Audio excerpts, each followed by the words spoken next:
Hello, everyone. Good afternoon or good morning, depending where you come from. And welcome to today's webinar hosted by Senzemo.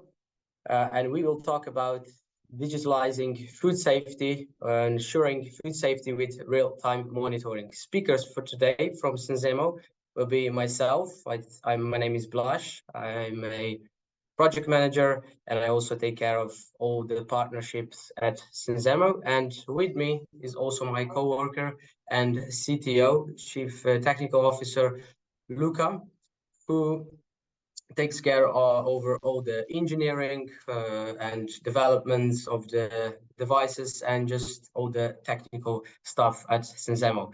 So he'll present the technical side of this webinar later on. And we also have a special guest, Morag Meikle, who is our partner from MFC. We have been working for the last 2 years together. And Morag is a food safety expert, and he's been in this industry for decades now. And together we did plenty of use cases within Hyatt, Sheraton, InterContinental Hotels, and he'll present two concrete use cases later on for this. So digitalization is happening across all of the industries. Agriculture, urban, and industry are just three of those that we focus heavily on. And we're going to focus mostly today, of course, on food industry. All of this will be broadly explained for all the audience, all the technical stuff, the IoT, which means Internet of Things. So don't worry, we'll have you covered. And IoT is really making a difference now in saving time, saving money, saving resources, making better decisions in the industries, and also in the food industry, right? It's food industry is huge in size. Is 2.4 billion size. It's very fast paced, and production has a limited time for consumption. We have lots of costs with storage, transporting, processing, and of course, there's also a risk of damaging brand image with maybe just a single bad case. And this is where the food safety comes in. We try to, with IoT, we can try digitalizing HACCP protocols, and we all want our restaurants and hotels to follow HACCP protocols, right?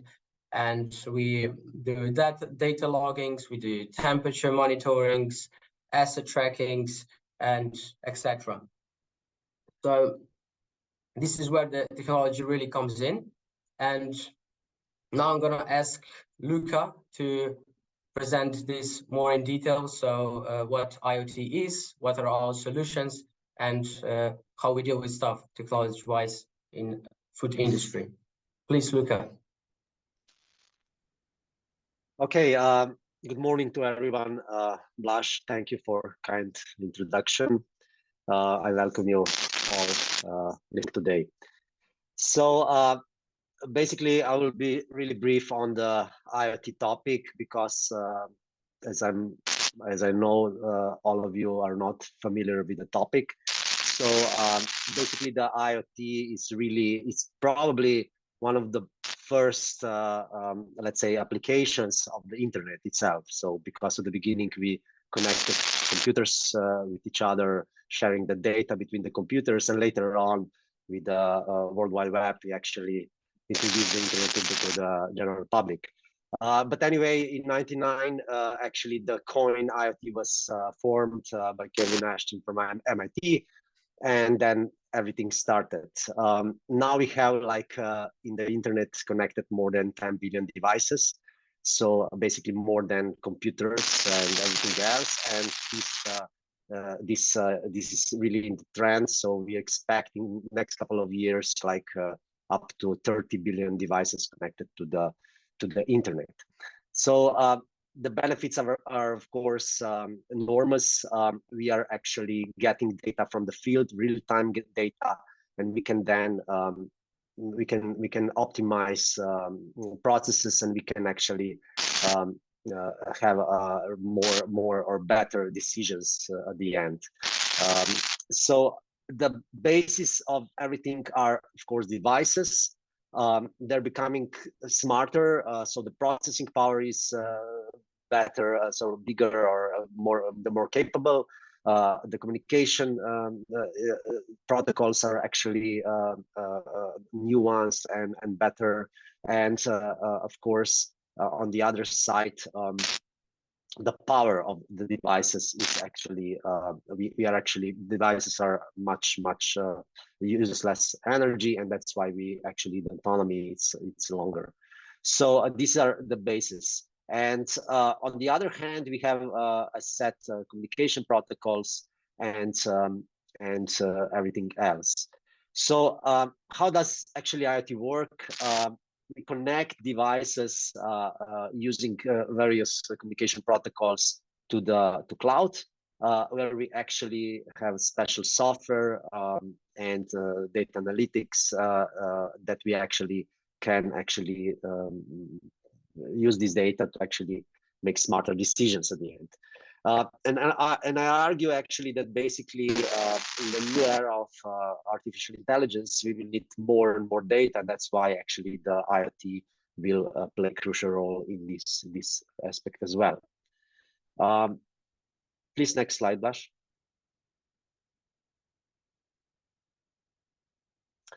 So regarding the IoT communication protocols, we have like plenty of options, and the most important thing is that we cannot we need to somehow compare each other, and for different options, of course, we have different protocols. And please, next slide, Bash.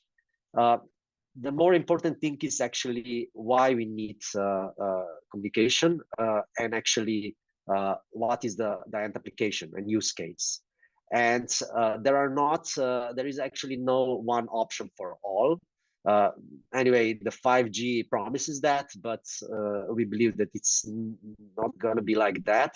And we have to choose, or we would like to have more data, or we would like to have a longer range, or we would like to have like low power, etc. So next slide, please. For today's use case, we are 100% sure that actually LoRaWAN is the right choice.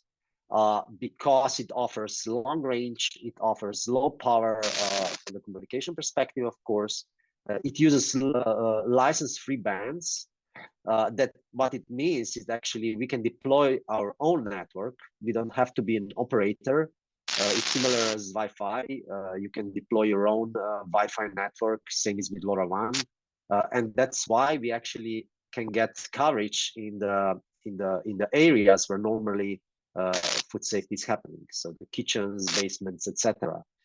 It's open standard, so anyone can participate. The devices are interoperable, so we can connect it to the cloud, and it's secure by design. It's a new standard, relative new standard, and it's secure by design, so actually all the data is protected.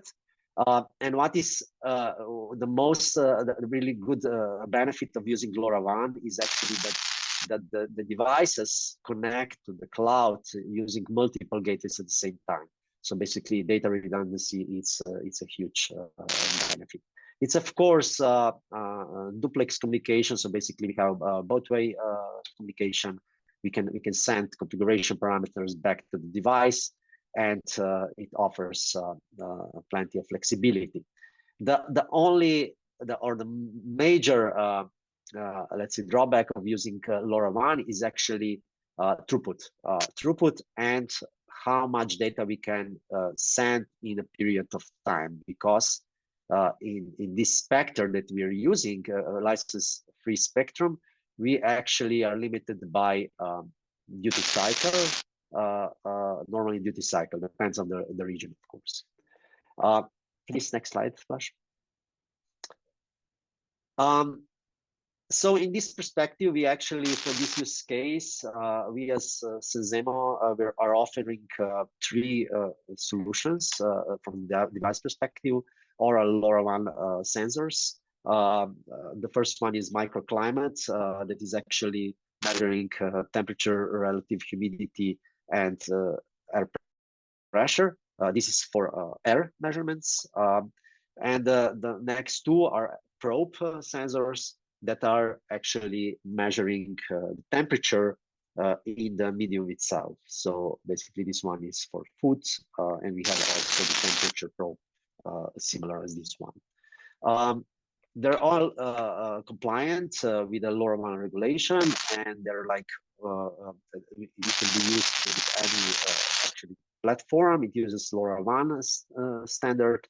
It uses replaceable batteries. We offer NFC reconfiguration of the devices, and the batteries last up to 7 in one case, and even up to 10 years. Depends, of course, on usage and signal that offered. Last please. And what is the future of IoT? And I would like to conclude with this one. So definitely new communication technologies are emerging. We are in the way we are actually already testing 5G. The 6G is already in the let's say standardization, pre-standardization process. What it offers, it will definitely consist or integrate also LoRaWAN as an optional technology that actually that will work with the 5G standards. It will offer even longer or less battery consumption regarding the communication protocol, and of course everything is a bit better. It is, of course, future-proof technology, and we as a Senzemo is also testing the new options. Of course, the processing power of the devices is better and better. The majority of ARM chipsets already use neural processing unit on board, so basically we can process the data on site on the device itself with the low power in mind. The autonomy of the devices will increase rapidly, of course, during the next years. And the new trend, AIoT, so basically AI at the edge of the devices is already here. We're working on this one a lot, and it will be also present in our devices in the future. So what this means is actually we have a lot of data gathered by sensors on site, but we have to decide what is going on, and with of course machine learning. Using machine learning, we can actually send only the data that is necessary to the cloud or the information to the cloud, and we can use and utilize existing low power technologies like LoRaWAN.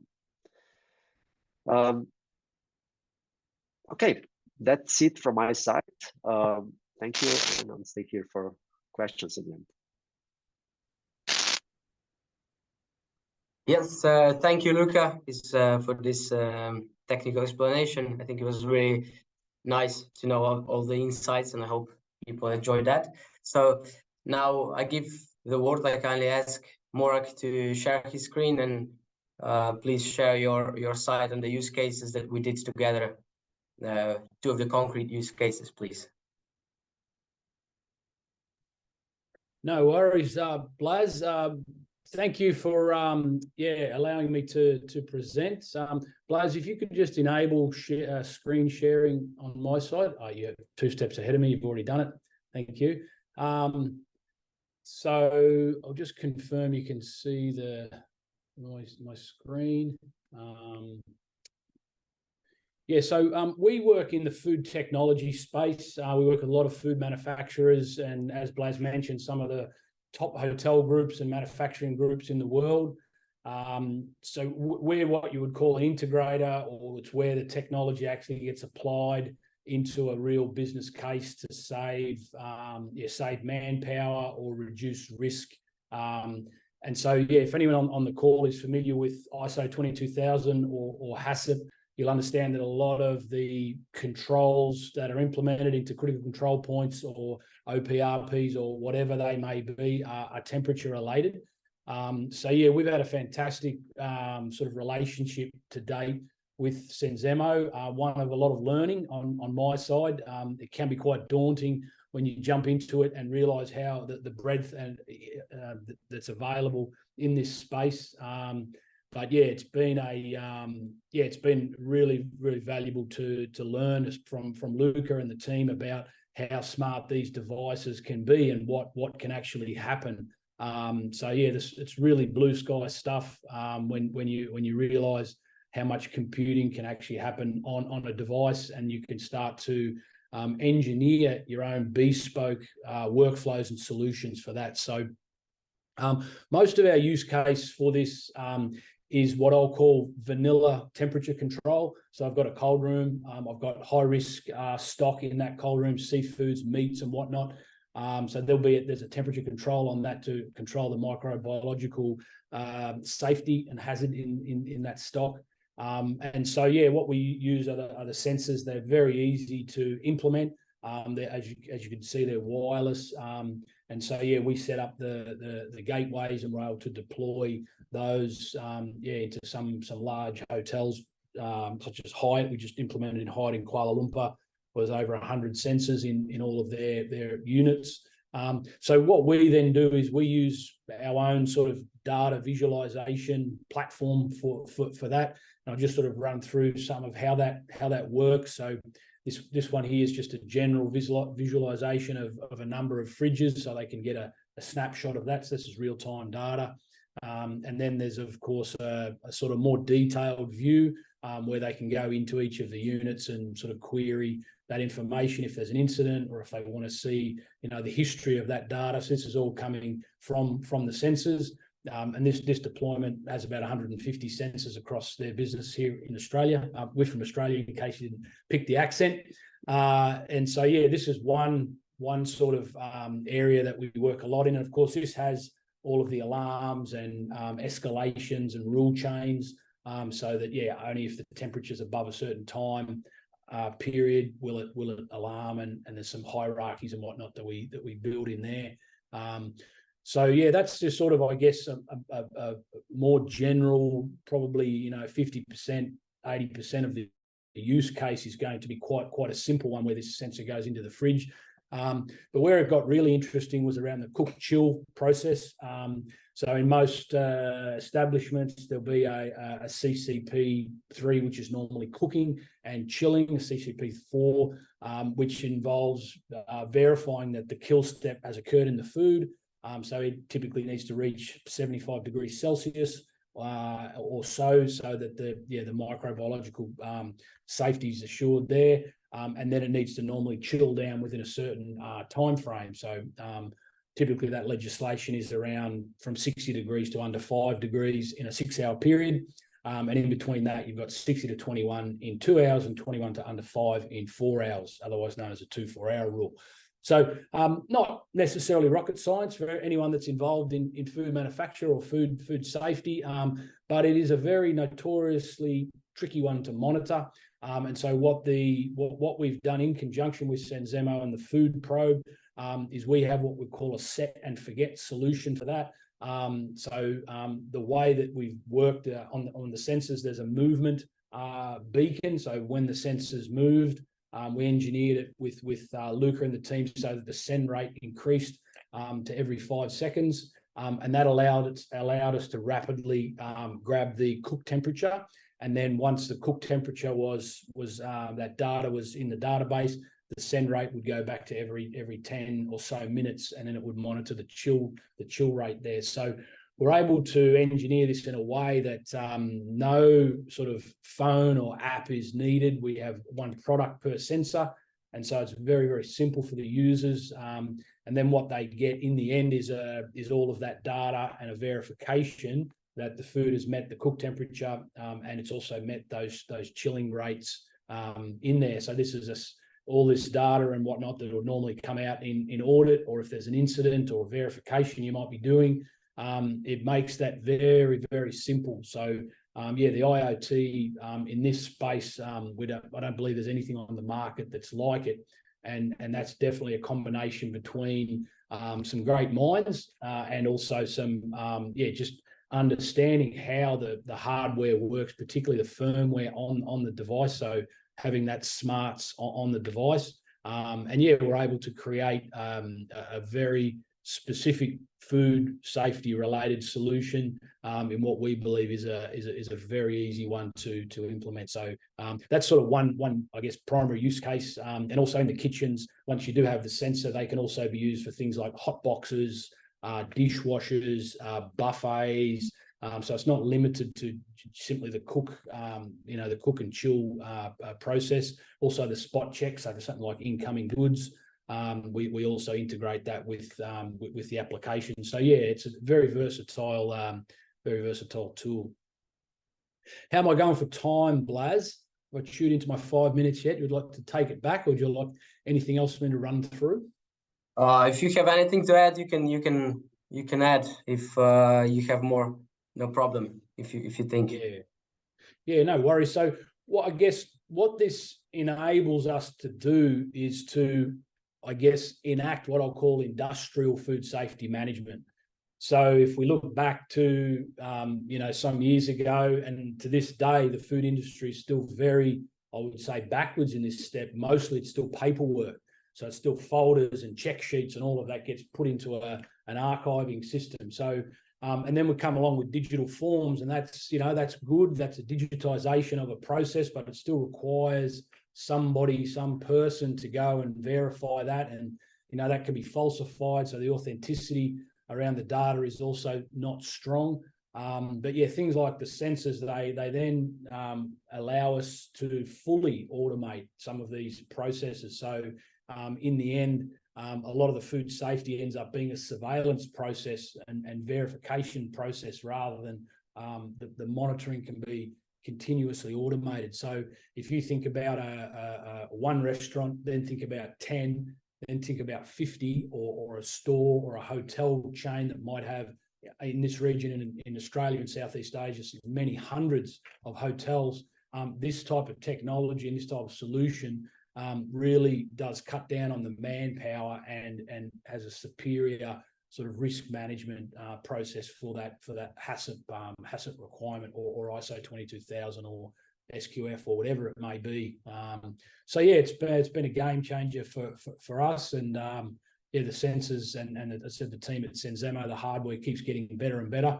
And I know there's a lot of work gone into the new food probe that's coming out, and yeah, we'll be the first to grab a batch of those. Thanks very much. So yeah, that's probably it for me. So yeah, thank you for your time, and please feel free to jump in on any questions. Thank you. This was a great presentation. Thank you, Morag. Maybe I can show also some pictures that we had from the use cases we did together. Let me share my screen again.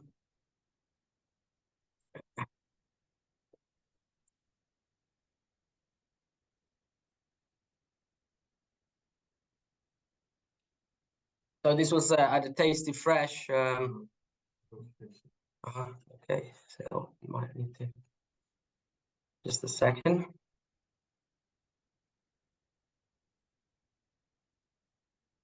Oh, you're still sharing the screen, Morag. So please, if you can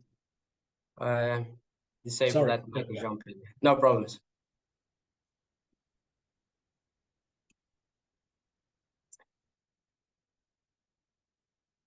Yeah, these are just some of the pictures that we had that you took actually at the Tasty Fresh. How we had and how we together combined the hardware and software with our devices. And as you showed already, your dashboard.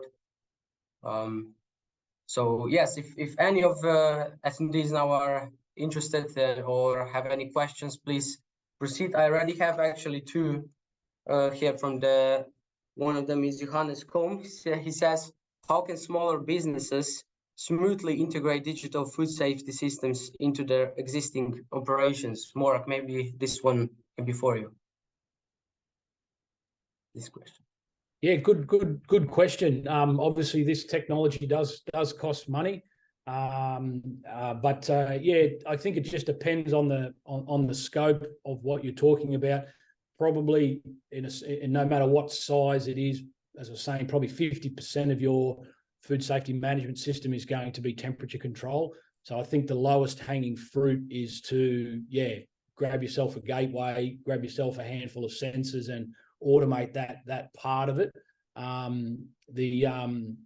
Some of the other controls, like your cleaning checklists and forms and whatnot, they can quite easily be digitalized with form builders. We've got a platform called Dig, that is a platform as a service that is very simple to digitalize those sorts of forms and whatnot. So it just depends on the extent of how big the place is. But yeah, definitely your temperature control is probably one of the highest risk factors, and it's one of the ones that you can automate. The other thing to talk about that is also stock control. So if you have lost a cold room before and you've had to bin, $10,000 worth of stock, it's a bitter pill to swallow. It's not necessarily on a food safety side, yes, but it's also a stock control side. So what insurances do you have around that? So if you can get ahead of that curve and know about that temperature abuse before it becomes an actual hazard, then you're saving money. Okay, thank you. Yeah, I think that this answered it. We have another question. Is maybe for Luca. Is that device required to calibrate, and what's the specific time gap for calibration? Maybe Morag as well can answer on this one. I think you do calibration, Morag. Calibration, very important. Yeah. Yeah, the sensors are excellent like that. So we've been using them for a number of years now. We always do, even though the lads at Senzemo do it for us, do it as well, which is a great QA step. We conduct that step as well before we ship them out or install them. So yeah, we just use for the food ones, we use a typical hot point and cold point method. So boiling water, we expect that to be 100 degrees with a 1 degree of tolerance either way. That's a sort of known standard, and also a nice water slurry as a cold point, and you've got 1 degree there. And yeah, the sensors always are within 0.1 or 0.2 of a degree, so they perform very well. We haven't ever had any sort of incidents where the calibration hasn't passed, but definitely a step you need to do, particularly with the cook chill probes and the food probes, because you've got time temperature sort of sensitivities there, so that can't be inaccurate in any way. So I hope that answers your question. Thank you. And another question from Thomas Schiller. He says, what advantages does LoRa technology offer compared to other technologies? Maybe Luca, on your side. Yeah, okay, thank you for the question. So definitely, as said before, LoRaWAN is a standard, so communication technology standard meant for this kind of use cases. So for smart city applications, smart ag applications, and industry applications. It's a telco grade standard. So basically, we have many telcos that actually offer connectivity using LoRaWAN. So you can actually use telco infrastructure and pay as you use, same as 4G or so LTE, NB-IoT, etc. But what is the benefit here, as said before, is actually that you can extend the network. So where you don't have the telco coverage, you can easily extend it as a company integrator or solution provider. So it's not necessary actually to kindly ask telco to deploy another base station at your location. That is normally not gonna work, but you actually can deploy it by yourself. So this is actually the benefit. Anyways, you can definitely also deploy your own end-to-end network as a private network. And as said before, it's comparable to other technologies in this space regarding the performance, etc. We even saw with our tests that it currently perform better in several perspectives, especially regarding the power consumption. This is better, but anyways, you have to check what is your why you need the technology. For the food safety, definitely it's a winning one currently. Okay, thank you. I think that answers all the questions. And if you have any more questions, please write them down in chat. or of course you can contact us at any time on via mail or LinkedIn or any other platform. We are always available for support for any questions, so please let us know. So thank you for the attending today, and let us know of any questions, and thank you very much.